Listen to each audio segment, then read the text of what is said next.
मगर कैसे? आपके पास तो बंदूक भी नहीं है। दरअसल टीना, हम मुहज्जब दुनिया में नहीं है। मैंने तुम्हें जंगलों की बहुत सी कहानियां सुनाई हैं, क्या तुम भूल गई? याद है अंकल, मैंने बताया था कि जंगल में रहने वाले किस तरह जिंदगी गुजारते हैं। हाँ, तो अब हम भी जंगल के रहने वाले हैं और इन्हीं की तरह जिंदगी गुजारेंगे, इसलिए शिकार कोई मुश्किल बात नहीं है। मैंने कुर्बो जवार में निगाहें तुड़ाई। बेशुमार नुकीले पत्थर चारों तरफ बिखरे पड़े थे और यही पत्थर शिकार के काम आ सकते थे। यह सायेदार जगह धूप से बचने के लिए उम्दा थी। बहरहाल वक्ती बात थी, इसके बाद आगे का माहौल देखा जाएगा। चुनाचे मैं उठ गया। जंगल के सिरे पर भी जानवर नजर आ जाते थे। मैंने अपनी पसंद के पत्थर जमा किए और इन्हें एक जगह ढेर कर लिया। इसके बाद मैं जानवरों की ताक में बैठ गया। यही काम चल सकता था तो फिर जंगल में जाने की क्या जरूरत थी? और वही हुआ। स्याह रंग का एक हिरन एक टीले के अकब से निकलकर इत्मीनान से जंगल की जानिब जा रहा था। मैंने एक नुकीला पत्थर उठाया। टीना ताज्जुब से मेरी यह कार्रवाई देख रही थी।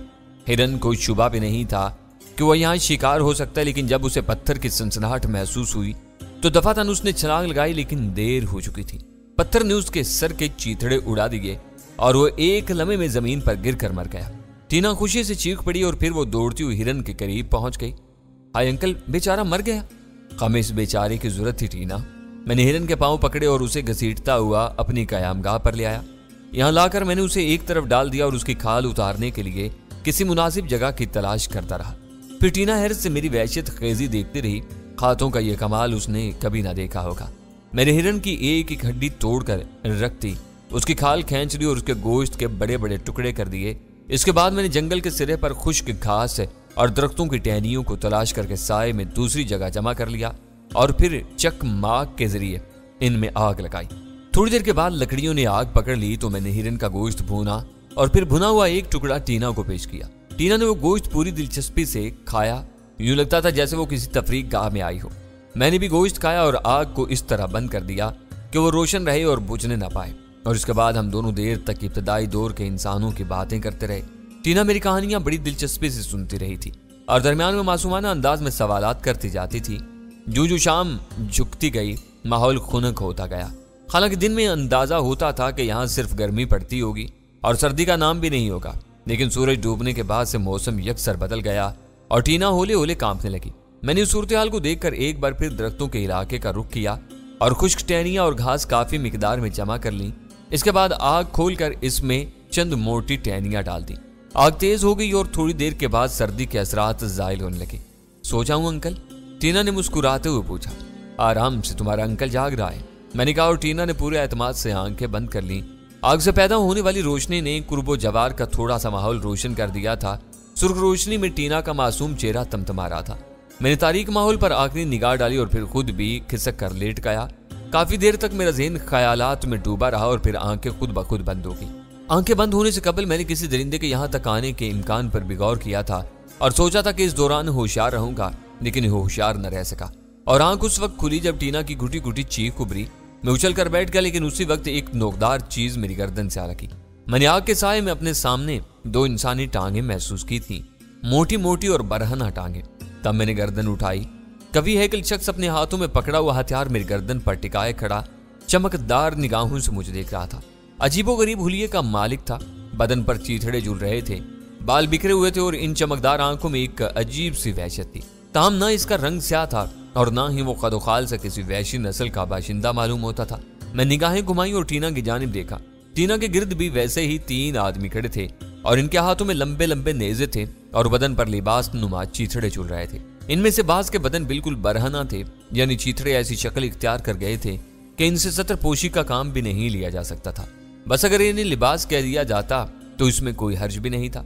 मैंने महसूस किया कि इनकी तादाद 12-13 के करीब है और यकीनन टीना इन्हीं को देखकर चीखी थी। तब मैंने अपनी गर्दन पर रखे हुए नेज़े पर हाथ रखा और इस शख्स ने नेज़े की नोक का दबाव मेरी गर्दन पर कुछ और बढ़ा दिया। मैंने उसे देखा और आहिस्ता से कहा, यह हथियार मेरी गर्दन से हटा लो, मैं तो उससे जंग नहीं कर रहा। लेकिन उस शख्स ने शायद मेरी बात या तो सुनी नहीं थी या फिर समझा ही नहीं था। मैंने दुनिया में रहने वाले मुख्तलिफ इंसानों की जुबान में ये जुमले दोहराए और जब उनमें से किसी बात का असर इस पर ना हुआ तो मैंने नेज़ा अपनी गर्दन से एक झटके से हटा दिया और दूर फेंक दिया। फिर मैं खड़ा हो गया। मेरे सामने खड़े हुए शख्स के हल्क से एक अजीब सी आवाज निकली थी और 5-6 आदमी दौड़कर मेरे नजदीक पहुंच गए। इन सब ने मुझे नेज़ों से घेर लिया था। इनके चेहरे खासे खौफनाक थे। پھر ان میں سے ایک کی آواز ابھری۔ وہ مجھے گھورتا ہوا بولا، کیا تم تنہا ہو؟ لہجہ مہذب دنیا کے باشندوں کا سا تھا، لیکن آواز کی دہشت نمایاں تھی۔ ہاں میں تنہا ہوں، سوائے اس لڑکی کے میرے ساتھ اور کوئی نہیں ہے۔ اسے اٹھاؤ اور ہمارے ساتھ چلو۔ میرے سامنے کھڑے ہوئے شخص نے کہا اور میں چونک کر اسے دیکھنے لگا۔ کہاں؟ ہماری رہائش گاہ پر، وہ بولا۔ تم کہاں رہتے ہو؟ میں نے پوچھا۔ پہاڑ کے اس جانب۔ اٹھو، اس نے خونخوار انداز میں کہا، اور میں نے ایک لمحے کے لیے ٹینا کی جانب دیکھا۔ دہشت زدہ ٹینا اپنی جگہ بڑی خوفناک نگاہوں سے ان کی جانب دیکھ رہی تھی۔ تب میں نے سوچا کہ اگر میں نے ان سے مدافعت کی کوشش کی تو ان میں سے چند ٹینا کے اس قدر نزدیک ہیں کہ اسے نقصان بھی پہنچا سکتے ہیں۔ چنانچہ میں نے نرم انداز اختیار کیا اور کہا، ٹھیک ہے، میں تمہارے ساتھ چل رہا ہوں، لیکن تم مجھے کیوں گرفتار کرنا چاہتے ہو؟ چلو دیر نہ کرو، اس شخص نے کہا، اور میں آہستہ آہستہ ٹینا کے نزدیک پہنچ گیا۔ میں ٹینا کا بازو پکڑ کر اسے اٹھایا اور ان کی جانب دیکھتے ہوئے بولا، یہاں گوشت کے چند ٹکڑے رکھے ہوئے ہیں اور یہی ہمارا اثاثہ ہے، ان کے علاوہ کچھ نہیں ہے۔ گوشت کے ٹکڑے بھنے ہوئے؟ ان میں سے ایک شخص کہکا لگا کر بولا، وہ تو ہم نے چٹ بھی کر لیے۔ تب ٹھیک ہے، یہاں شکار تو بہت ہے، ہم اور شکار کر لیں گے، میں نے تعاون کرنے والے انداز میں کہا، اور ٹینا کو تسلی دے کر ان کے ساتھ چل پڑا۔ عجیب و غریب وحشی ہمارے چاروں طرف پھیل گئے اور ہم پہاڑی ٹیلوں میں ایک جانب چل پڑے۔ چاندنی چٹکی ہوئی تھی اور چاند کی ٹھنڈی روشنی میں ان کے خوفناک ہیولے عجیب لگ رہے تھے۔ میں نے خاموشی سے ان کے بارے میں اندازہ لگا لیا تھا، لیکن کسی واضح نتیجے پر نہیں پہنچ سکا تھا۔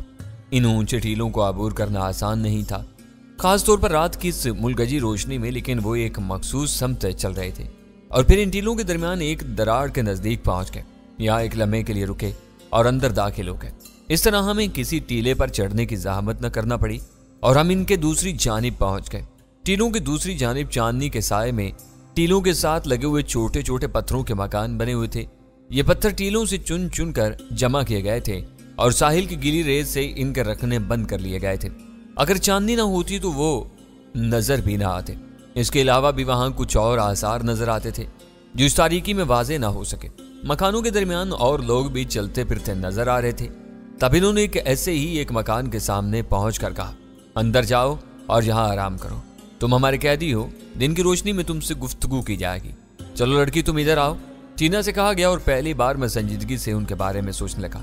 لڑکی میرے ساتھ ہی رہے گی، میں نے بھاری آواز میں کہا، اور وہ شخص جس نے یہ بات کہی تھی آگے بڑھایا، تم اس کے لیے ضد کرو گے؟ ہاں، اگر تم نہ مانے تو تم سب کو ہلاک کر دوں گا، میں نے پتھریلے لہجے میں جواب دیا، اور وہ شخص ایک لمحے کے لیے ساکت کھڑا رہا، پھر آہستہ سے ہنسا اور پھر زور زور سے ہنسنے لگا، پھر بے تحاشا کہکے لگانے لگا اور دوسرے بھی اس کے ساتھ اسی دیوانگی کے انداز میں ہنسنے لگے۔ میں نے ٹینا کا ہاتھ پکڑ کر اسے پیچھے کر لیا۔ اس دوران چند اور لوگ بھی وہاں آ گئے، ان میں 2 ضعیف العمر بھی تھے۔ اگر ہم نے اس لڑکی کو اس سے جدا کیا تو ہم سب ہلاک ہو جائیں گے، سو ایسا کرو دوستو، ہلاکت سے بچو۔ ٹھیک ہے بھائی، تم اندر جاؤ اور لڑکی کو بھی لے جاؤ، ہم ہلاک ہونا نہیں چاہتے، لیکن باہر مت نکلنا ورنہ پھر تم ہلاک ہو جاؤ گے۔ وہ سب واپس پلٹ گئے۔ اس وقت میں نے بھی یہی بہتر سمجھا کہ ان لوگوں سے کوئی تعرض نہ کیا جائے، صبح دیکھا جائے گا۔ ویسے اس شخص کا لہجہ میں ایک انوکھی بات تھی جسے عقل نہیں مانتی تھی، لیکن تجربہ کہتا تھا کہ بات درست ہے۔ یوں لگتا تھا جیسے ٹینا کے بارے میں ان کے ارادے اچھے نہ ہوں، یا رات کی تاریکی میں وہ ٹینا کی عمر کا اندازہ نہیں کر سکے تھے، اور چونکہ ٹینا بھرے بھرے بدن کی مالک تھی اس لیے غلط فہمی کا شکار ہو گئے تھے، یا پھر انسانیت سے ان کا کوئی تعلق نہیں تھا اور وہ 100% ہی وحشی تھے۔ مگر ایسی بات ہے تو میں ان کی نسل ختم کر دوں گا، میں نے سوچا۔ بہرحال ٹینا کو تو میں نے اندر سلا دیا، لیکن اس کے بعد سے روشنی ہونے تک میں نے آنکھیں نہیں چھپکائی تھی، جب تک کہ صبح ہو گئی۔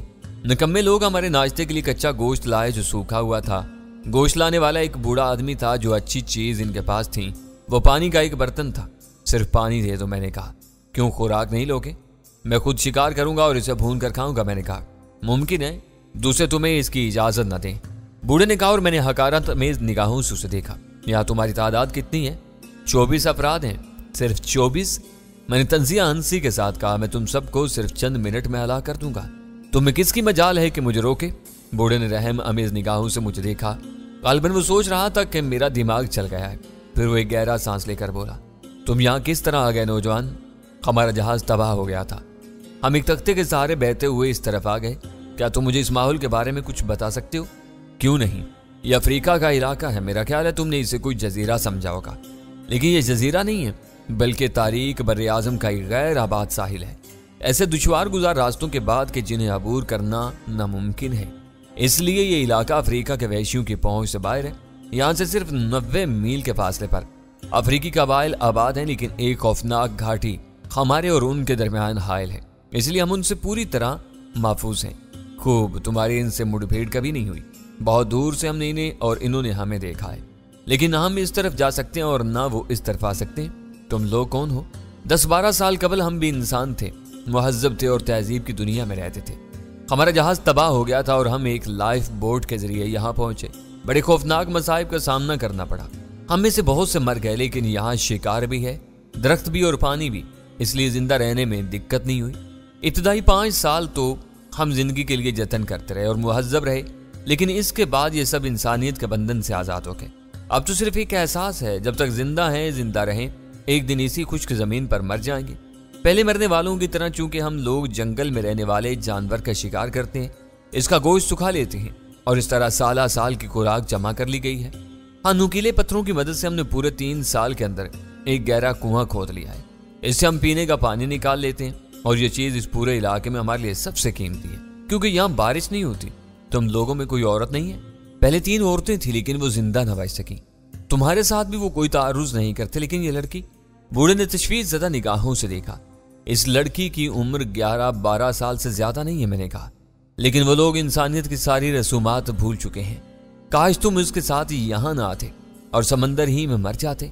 बूढ़े ने अफसोसनाक लहजे में कहा, तुम बूढ़े हो, इन्हें समझाना। वो समझने और समझाने के हदूद से आगे बढ़ चुके हैं। खुद हमारी जिंदगी को तहफ़्फ़ुज़ नहीं है, क्योंकि हम उनके लिए अज़ुए मुअत्तल हैं। हम किसी मसरफ के लिए नहीं, सिवाय इसके कि कुएं में उतर कर पानी लाएं और इनके घरों की सफाई करें। रात को वो तुम्हारा मजाक उड़ाते रहे हैं और शायद आज दिन में किसी वक्त। तुम्हारे पास हथियार हैं? नहीं, बाकायदा हथियार नहीं है। अलबत्ता जंगलों की मजबूत और सीधी लकड़ियां हासिल करके इन्होंने इनके सिरे पत्थरों से घिस कर नोकदार बनाए हैं। इन्हीं नोकदार हथियारों से वो बड़े बड़े जानवर का शिकार कर लेते हैं। यूं भी इन जंगलों में खुली आबो हवा इन्हें रास आई है। इनमें से हर एक किसी घोड़े की मानित ताकतवर और तेज रफ्तार है। बहरहाल, अगर इन्होंने इस मासूम बच्ची की तरफ गलत निगाह से देखा तो वक्त से पहले मौत का शिकार हो जाएंगे, मैंने कहा। और बूढ़ा फिक्रमंद निगाहों से मुझे देखने लगा। फिर उसने उसी परेशानी के आलम में कहा, काश मैं तुम्हारी कोई मदद कर सकता। यकीन करो नौजवान, मैं ज़हनी तौर पर तुम्हारे साथ हूँ। ये मासूम बच्ची मेरे नज़दीक मेरी बच्ची है, लेकिन बस अब गमज़दा गुफ्तगू मत करो बड़े मियाँ। गम करना है तो इन लोगों का करो जो मेरे हाथों मारे जाएंगे। अब मैं जा रहा हूँ। कहाँ? जाहिर है मैं यहाँ नहीं रह सकता। सबसे पहले मैं शिकार करूंगा और हम इसे भून कर नाश्ता करेंगे। आओ ठीना। लेकिन उन्होंने तुम्हें अपना कैदी बनाया है सिर्फ रात के लिए। यकीन करो, अगर रात को कोई बेहतर पनाहगाह ना मिली होती तो मैं वापस आकर यहाँ कैद हो जाऊंगा। सिर्फ रात के लिए। यकीन करो, अगर रात को कोई बेहतर पनाहगाह ना मिली तो मैं वापस आकर यहाँ कैद हो जाऊंगा। मैंने मुस्कुराते हुए कहा और टीना का हाथ पकड़कर बाहर निकल आया। बूढ़ा तशवीश ज़दा चंद कदम मेरे पीछे आया था, लेकिन फिर टुटक गया। मैंने भी उन 2 को देख लिया था जो मुझसे सिर्फ चंद गज के फासले पर अपने लंबे नेज़े लिए खड़े थे। बिलाशुबा इंतहाई कवि हैकल थे। इनके बदन मुशक्कत और साहुबत की जिंदगी गुजारने की वजह से तपे हुए तांबे की तरह सुर्ख और फुलादी बन गए थे। आम जिंदगी में वो कुछ भी हों, लेकिन अब वो बेहद वहशत खेज थे। मुझे देखकर वो हंस दिए थे। इनकी आंखों में शैतानियत चमक रही थी। मैंने रुख बदल कर आगे चलना शुरू कर दिया और वो दोनों आहिस्ता कदमों से मेरे पीछे आने लगे। मैं समझ गया कि सीधी उंगलियों से घी नहीं निकलेगा। फिर मैंने दूसरों को देखा। 2-2 की टोलियों में वो खतरनाक अंदाज में जगह जगह मौजूद थे और मैं जहां से गुजरता मेरे पीछे हो जाते। टीना न जाने क्यों खौफजदा नजर आ रही थी। हालांकि मासूम बच्ची इस तसव्वुर से बहुत दूर थी जो उनके शैतानी ज़हनों में था, लेकिन शायद इनका ज़ाहिरी हुलिया और खौफनाक अंदाज से हरासा खो रही थी। तब मैंने सोचा कि नाश्ते से पहले इनका बंदोबस्त जरूरी है और इसके बाद मैंने चारों तरफ निगाह दौड़ाई। टीना के लिए कोई बेहतर पनाहगाह जरूरी है और ऐसी पनाहगाह एक बड़ी चट्टान की आड़ में मौजूद थी।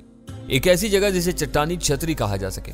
इस जगह कब से टीना पर से खतरा नहीं था और वह वहां महफूज रह सकती थी, बशर्ते कि मैं सामने के रुख पर मौजूद रहूं। चुनाचे चंद साथ के बाद मैं वहां पहुंच गया और मैंने टीना की आंखों में देखते हुए पूछा, टीना आज रात को तुमने कोई ख्वाब तो नहीं देखा? नहीं अंकल, वो खौफजदा लहजा बोली। यहाँ कैसा लग रहा है? अंकल मुझे इन लोगों से डर लग रहा है, ना जाने ये कैसे अजीब से लोग हैं। तुम तो बेहद बहादुर हो टीना, लेकिन अंकल वो मुझे कैसे घूर रहे हैं? तुम्हें मछली याद है ना टीना जो तुम्हें निगल लेना चाहती थी? हाँ अंकल, मैंने उसकी ये दोनों आंखें फोड़ दी थी। टीना क्या मैं यहाँ तुम्हारी हिफाजत नहीं कर सकता? आप तो बहुत अजीम हैं अंकल, मैं जानती हूँ आप मुझे कोई तकलीफ नहीं होने देंगे, टीना ने कहा और उसके उस एतमाद पर मुझे बहुत खुशी हुई। देख लो मैं तुम्हारे सामने इनका क्या हाल करता हूँ, इसके बाद तुम खौफजदा होना छोड़ दोगी। और इस बात पर यकीन कर लोगी कि तुम्हारा अंकल तुम्हारी हर मुश्किल और परेशानी दूर कर देगा। टीना ने कोई जवाब नहीं दिया और मैं बिलाखिर इन लोगों की तरफ मुतवज्जा हो गया जो अब एक जगह जमा हो गए थे और आपस में कुछ गुफ्तगू कर रहे थे। तब मैं आगे बढ़ाया और वो लोग खामोश हो गए। फिर इनमें से 2 आगे बढ़ाए। इनके चेहरे बेहद खुश्क और खुरदरे थे। मैं इनसे चंद गज के फासले पर खड़ा था। हम ज्यादा बर्दाश्त नहीं कर सकते। 10 साल से यहाँ जानवरों की जिंदगी गुजार रहे हैं। औरत किसकी जरूरत नहीं होती, और 10 साल के बाद तो तुम्हारा ताल्लुक महज़ब दुनिया से है। मैंने होंठ भींच कर पूछा। है नहीं था, पुरानी बात है। अब हम मौत के वक्त तक के लिए इससे कट गए हैं। वो शख्स बोला। इसके बावजूद वो मासूम बच्ची है। तुम्हें इसके लिए कोई बुरी बात नहीं सोचनी चाहिए। बुराई और अच्छाई का तस्वुर हमने समंदर की लहरों में उछाल दिया है। मौत के बारे में क्या ख्याल है? आती है, आ जाती है और बस। इससे ज्यादा इसकी कोई हैसियत नहीं होती। वक्त से पहले मरना पसंद करोगे? मैंने सर्द लहजे में कहा। क्यों नहीं, मौत का भी कोई वक्त होता है क्या? तो फिर सुनो, तुम तमाम लोग सुनो। मैं तुमसे दोस्ती चाहता हूं। तुम सब जिस मुसीबत में गिरफ्तार हो, 10 साल की कोशिशों के बावजूद इससे नहीं निकल सके। मैं तुम्हें इससे निकालने की कोशिश करूंगा क्योंकि मैं तुमसे ज्यादा दाना और मजबूत और दलेर हूं। लेकिन अगर तुमने अपनी वहशत ना छोड़ी तो मजबूरन मैं तुम सबको हलाक कर दूंगा। चुनांचे तुम में से जो मेरे हम नवा हैं वो एक तरफ खड़े हो जाएं और जो मुझसे मुकाबला करना चाहते हैं दूसरी तरफ खड़े हो जाएं। लेकिन इन सब में से किसी ने अपनी जगह से जुम्बिश नहीं की और मुझे गुस्सा आ गया। ठीक है, तुम्हारी जिंदगी ही खत्म हो गई है तो मैं क्या करूं? आओ, तुम में से पहला जियाला कौन है जो इस लड़की को हाथ लगाएगा? मैंने कहा। तब पीछे से दूसरों को हटाकर एक देवहैकल शख्स आगे बढ़ा। वो मैं हूं, उसने तमस्कुर आमेज लहजे में कहा, और अब बर्दाश्त करना मेरे लिए नामुमकिन था। मैंने उसके झूलते हुए लिबास को पकड़ा और एक जोरदार झटके से उसे खींच लिया। वो सोच भी नहीं सकता था कि ये झटका इतना खौफनाक होगा। वो जमीन पर गिरा और उसने तकरीबन 3 कलाबाजियां खाई। खुरदरी जमीन ने उसका गोश्त जगह जगह से छील दिया था और मैं उसके सर पर पहुंच गया। मैंने एक ठोकर उसकी पसलियों पर रसीद की और वो कराह कर चित्त हो गया। तब मैंने पांव उठाया और पूरी कुव्वत से उसके मुंह पर मारा और प्रोफेसर उसका भेजा बुलंदी से गिरने वाले खरबूजे की मानी जगह जगह से फटकर बाहर निकला। तमाम खदोखाल मसक हो गए और चेहरा गोश्त के 2 थड़े की मानी रह गया। मेरा ख्याल था प्रोफेसर के दूसरे लोग इस खौफनाक वाकया से इबरत पकड़ेंगे, लेकिन मैंने वैशियों में जोशो खरोश देखा। वो खूनखार निगाहों से मुझे देख रहे थे। फिर वो अपने लंबे लंबे नेजे हिलाते हुए मेरी जानिब लपके। गालिबन सब ने फैसला कर लिया था कि मुझे हलाक कर देंगे और अब मेरे पास इसके सिवा और कोई चारा नहीं था कि मैं इनमें से जितनों को मार सकूं मार दूं। चुनांचे यूं ही सबसे पहला शख्स मेरे नजदीक आया और उसने अपना नेजा पेशानी पर मारने की कोशिश की तो मैंने हाथ बढ़ाकर उसका नेजा पकड़ लिया। लकड़ी के इन मजबूत नेजों को बिलाशुबा बड़ी मेहनत से तैयार किया गया था। नेजा मेरे हाथ में टूट गया था, लेकिन बैर सूरत है वो मेरे हाथ से निकल गया था और उसके बाद मैंने पलट कर वो नेजा खुद उसी के सीने में घोंप दिया। इस दौरान दूसरे लोग मेरे ऊपर हमला कर चुके थे। इन सब के नेजों की नोकें मेरे बदन से टकराई थी, लेकिन प्रोफेसर मेरे अंदाज में तो कोई तब्दीली नहीं हुई थी। मैं इनके बस की चीज नहीं था। एक शख्स को हलाक करने के बाद मैंने दूसरे को पकड़ा और फिर इसका नेजा भी इसकी गर्दन में उतार दिया। बिलाशुबा ये खौफनाक हथियार जानवरों को हलाक करने के लिए बेहतरीन थे। हालांकि इनमें लोहे का इस्तेमाल नहीं था, लेकिन इसके बावजूद इन्हें इतना मजबूत और शानदार बनाया गया था कि वो अपना काम बखूबी कर सकते थे। और फिर इसके बाद तो मैंने अपने आप को बेकाबू ही पाया। मैं इनमें तकरीबन 12 अफराद को हलाक कर चुका था और 12 आदमियों की मौत के बाद शायद उनके हवास किसी कदर दुरुस्त हुए, वो देख चुके थे कि वो मेरे ऊपर काबू पाने में नाकाम रहे हैं। चुनांचे अब वो पीछे हटने लगे। वो हैरत ज़दा निगाहों से अपने साथियों की लाशें देख रहे थे और मुझे देख रहे थे, जिसके बदन पर वो एक खराश भी ना लगा सके थे। तब मैं आगे बढ़ा और वो भाग खड़े हुए। गालिबन उनकी सारी दलेरी और चुस्ती गायब हो चुकी थी। अब उनमें से कोई मेरे सामने नहीं था। तब मैंने पलटकर टीना की जानिब देखा। टीना सहमी हुई खड़ी हुई थी। उसके चेहरे पर खौफ के आसार हवीदा थे। मैंने उनमें से एक वैशी का नेजा उठा लिया और आहिस्ता आहिस्ता टीना की जानिब बढ़ा। टीना चट्टान के दरमियान खला में से निकल आई और मेरे नजदीक पहुंचकर मुझसे लिपट गई। अंकल, ये सब? हाँ, इन सब के लिए यह जरूरी था टीना। मैंने तुमसे कहा था ना कि तुम्हारी हिफाजत के लिए मैं सब कुछ करूंगा। यहाँ से चलिए अंकल, मुझे यहाँ बड़ा खौफ महसूस हो रहा है, बड़ा ही डर लग रहा है मुझे। मैं अब यहाँ नहीं रुक सकती। खुदा के वास्ते यहाँ से निकल चलिए अंकल, चलिए। और मैंने गर्दन हिला थी। टीना को मैंने अपनी शानों पर बिठा लिया था, लेकिन इस तरह जाना तो मुनासिब नहीं था। शिकार के गोश्त का कुछ तो बंदोबस्त जरूरी था और इसके लिए नारियल भी मेरी निगाहों में थे। चुनांचे सबसे पहले मैंने इन लाशों की जानिब देखा। इनके बदन झूलते हुए चीथड़े खून से रंगीन हो रहे थे, लेकिन कुछ ऐसे भी थे जिनका लिबास खून आलूद नहीं हुआ था। मैंने उनके नजदीक पहुंचकर बेदर्दी से उनका लिबास उनके बदन से नोच डाला। मुझे कपड़ों की जरूरत थी, इस तरह मैं इन सब कपड़ों को जोड़कर एक बड़ी सी चादर तैयार करना चाहता था। इसके बाद मैं आगे बढ़ गया। नेजा मेरे हाथ में था और अब मैं दरख्तों की जानिब जा रहा था। इन लोगों का कहीं नामो निशान तक नहीं था जो भाग खड़े हुए थे। थोड़ी देर के बाद मैं जंगलों के सिरे के नजदीक पहुंच गया और फिर एक दरख्त के नीचे मैंने टीना को उतार दिया। मुझे इस वक्त सख्त होशियारी से काम देना था। भाग खड़े होने वाले लोग बिलाशुबा चोट खाए हुए थे और वह कब से हम पर हमला कर सकते थे। मेरा अपना तो खैर कोई मसला नहीं था, लेकिन टीना की हिफाजत जरूरी थी। चुनाचे मैं दरख्त से ज्यादा आगे नहीं गया और शिकार का इंतजार करने लगा। जंगल में मैंने देख लिया था कि शिकार बकसरत मौजूद है, ताहम मेरी निगाहें चारों तरफ भटक रही थी। फिर मैं जंगल में 2 खरगोश देखे। इस वक्त हमें शिकार की जरूरत थी। चुनाचे मैं तैयार हो गया। मैंने पत्थरों के नुकीले टुकड़े उठाए और खरगोशों को उनका निशाना बना दिया। मुर्दा खरगोश उठाकर मैंने इस चादर में डाले, मगर इनका गोश्त तो बिल्कुल ही नाकाफी था। इसलिए मुझे किसी बड़े जानवर की तलाश थी और चंद साथ के बाद मुझे स्याह रंग का एक हिरन नजर आ गया।